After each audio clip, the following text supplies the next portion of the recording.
تفسیر روح البیان کے اندر روایت موجود ہے، مولا کائنات شیر خدا علی المرتضیٰ رضی اللہ تعالیٰ عنہ بیمار ہو گئے.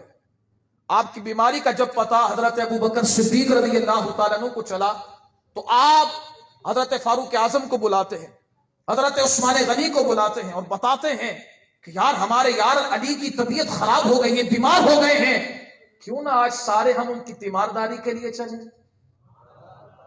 یعنی پتا چلا یہ شخصیات نام کے اعتبار سے، جسم کے اعتبار سے، ذات کے اعتبار سے الگ الگ تھے، دل کے اعتبار سے ایک ہی تھے.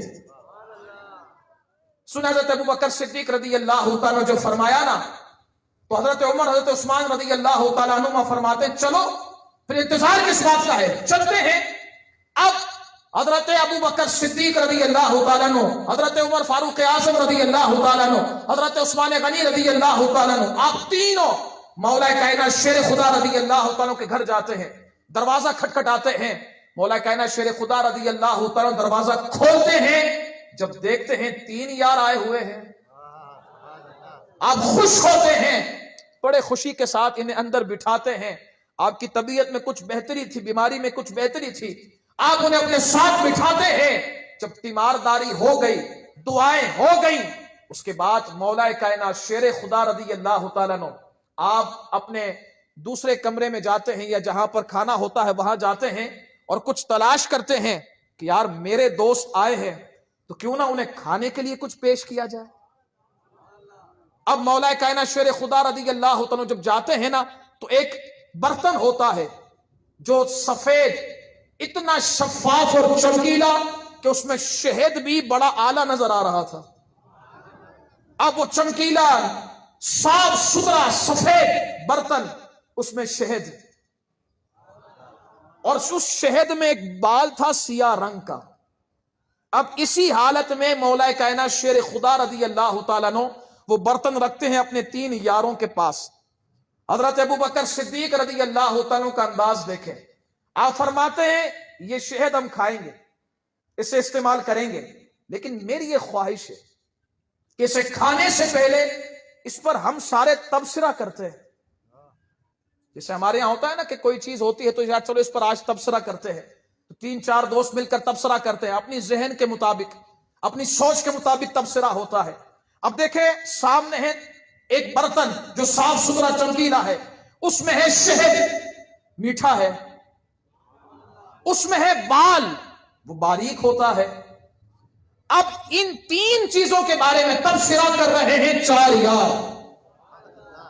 مولا کائنات شیر خدا رضی اللہ تعالیٰ نے فرمایا چلو بات صحیح ہے، تبصرہ ہوگا، لیکن ابو بکر شروع پھر تم سے ہوگا. کہا کیوں؟ فرمایا اس لیے کہ تم ہم چاروں میں سب سے افضل والا ہو. یعنی پتا چلا مولا کائنات شیر خدا رضی اللہ تعالیٰ کا بھی عقیدہ یہی تھا، دمادم مسکل اندر ابو بکر کا پہلا نمبر. اب آئیں، اب حضرت ابو بکر صدیق رضی اللہ تعالیٰ فرماتے اچھا تم سب کی رائے ہے تو پھر میں ہی کرتا ہوں. آپ نے فرمایا الدین انور من الطست، آپ نے فرمایا دین یہ اس برتن سے بھی زیادہ نورانی ہے. اب تبصرہ ہو رہا ہے نا، توجہ رکھیے گا. فرمایا دین انور من الطست، فرمایا دین یہ برتن سے بھی زیادہ نورانی، منور، چمکیلا ہے. اور فرمایا ذکر اللہ احلی من العسل، آپ نے فرمایا اللہ کا ذکر یہ شہد سے بھی زیادہ میٹھا ہے.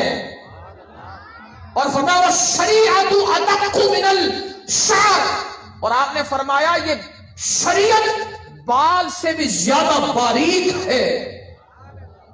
یہ تبصرہ تھا حضرت ابو بکر صدیق رضی اللہ تعالیٰ عنہ کا. اب باری آئی حضرت عمر فاروق اعظم رضی اللہ تعالیٰ. تھوڑا ترتیب پر غور کرنا ہے، پہلا نمبر، دوسرا نمبر، تیسرا نمبر اور چوتھا نمبر، یہی عقیدہ اہل سنت ہے.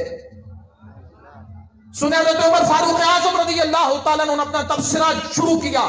آپ نے فرمایا الجنت انور من الطست، آپ نے فرمایا جنت یہ برتن سے بھی زیادہ نورانی ہے. اور فرمایا وَنَعِيمُهَا أَحْلَى مِنَ الْعَسْلِ، اور آپ نے فرمایا اس جنت کی نعمتیں یہ شہد سے بھی زیادہ میٹھی ہے. اور فرمایا والصراط ادق من الشعر، اور فرمایا پورے صراط بال سے بھی زیادہ باریک ہے۔ اب اگلی باری آئی حضرت عثمان غنی ذو النورین رضی اللہ تعالیٰ عنہ کی۔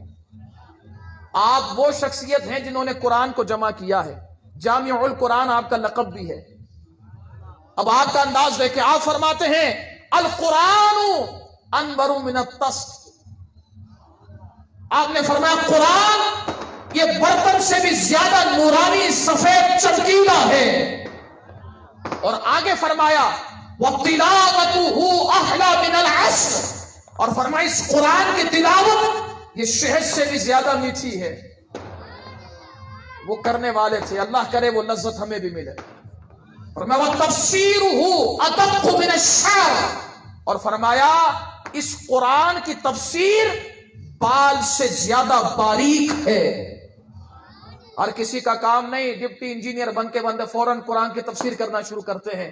حضرت عثمان غنی ذو النورین رضی اللہ تعالیٰ عنہ فرما رہے ہیں قرآن کی تفسیر بچوں کا کھیل نہیں، یہ بال سے بھی زیادہ باریک ہے۔ اور اگلا جملہ سنیں، پھر باری آئی مولا کائنات کی، شیر خدا کی، کمال کر دیا۔ آپ نے فرمایا الضیف انور من الطست، آپ نے فرمایا میرے گھر آنے والے مہمان کون تھے؟ 3 یار۔ فرمایا الضیف انور من الطست، آپ نے فرمایا میرے گھر آنے والے مہمان اس برتن سے بھی زیادہ چمکیلے اور سفید ہیں۔ اگلا جملہ سنیں، وہ فرمایا وَكَلَامُ الضَّيْفِ أَحْلَى مِنَ الْعَسْلِ، آپ نے فرمایا میرے مہمانوں کا کلام یہ شہد سے بھی زیادہ میٹھا ہے۔ اور اگلا جملہ پھر سنیں، اور فرمایا وَقَلْبُهُ أَدَقُّ مِنَ الشَّعْرِ، آپ نے فرمایا ان کا دل اتنا نرم ہے، اتنا نرم ہے، اتنا نرم ہے کہ بال بھی ان کے آگے کچھ نہیں رکھتا ہے۔ یہ ہے 4 یاروں کی محبت کہ یہ چلتے بھی ساتھ ہیں، رہتے بھی ساتھ ہیں، اور بات ایسے کرتے ہیں پتہ چلتا ہے یاروں کی بات چل رہی ہے۔